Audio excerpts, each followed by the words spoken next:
Well, and with Rob, you even got to work with him for a period. When I was on, speaking of supportive spouses Right.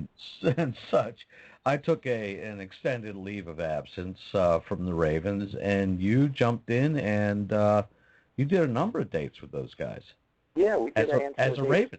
Yeah. Right. I was playing with Keith Brewer a lot at the time. Right. He had his band and Barley Juices, so I was playing bass with him. And he called me one day and he said, "I have a question for you," and you could say no. And he said, "Would you want to play in the Ravens? Because we're going to do some shows and Lee's unavailable." And I was like, "Hell yeah, I don't want to play in the Ravens." I was like, who wouldn't want to do that, especially if you're from this area? So I really enjoyed it. But it's really funny. The first show I did. I've been dying to ask you, what was that experience like? Because I don't think we've ever even really talked about that. We never have. Let me tell you my impressions of it. It was hysterical. First of all, I'm nervous anyway because I used to go see you guys twice a week in between 1984 and 87 or whatever. And so I was, and I liked all the guys in the band, and I'd gotten to know Keith pretty well, and I'd met everybody. I knew Rob, and then so the first show was at what was it called? I forget the place down there, right near Steeltown, German Hill Road. We used to be back there. I forget what it was called. The Zoo. The Zoo, that's where it was. Yeah. Oh my God. So, and Keith said, yeah. I said, well, are we going to get together and rehearse? He's like, well, we're going to get together before the show, and we'll rehearse and sound check. So I had to learn, every Ravens tune I could. And then of course I got there hours early for the rehearsal. That never happened because, Keith didn't show up till whenever he felt like it. And, So I went out and we just literally did the whole night straight out with no rehearsals. And, I was looking at David Bell and he's flashing gang signs to the letter of the key we're in, like A, right. C, the whole time. And then they did some songs I didn't know, like, we got to do that Jackson Browne song. She's got to be somebody's baby. I'm like, why?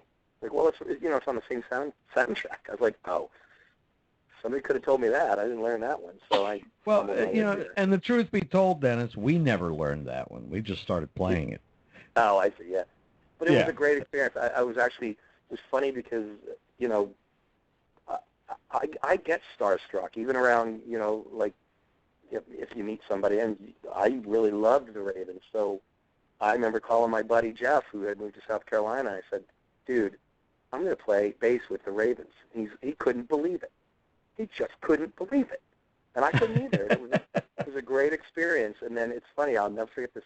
This lady came up to me, and, and Rob was real good to me on stage. He said, this is Dennis, he's filling in, and he's our new Raven buddy, and da-da-da.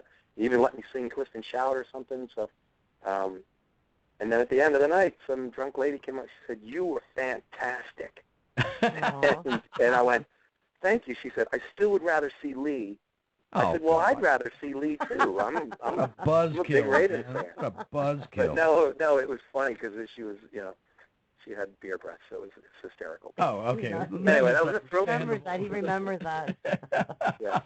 So that was my story, and then thankfully you came back. So then we're all glad to have you, and better off for it, Well, I'm happy to be back, and I tell you what, for me, I needed the 8 years off. I really did, because a lot of times, and you really got onto this a little while ago as well.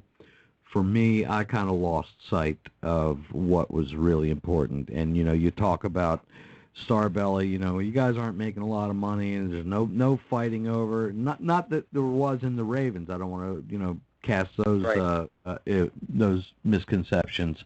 But it got to a point where the business became more important than the actual music. And that's the one takeaway that I brought back after the 8 years off, that the music is the king.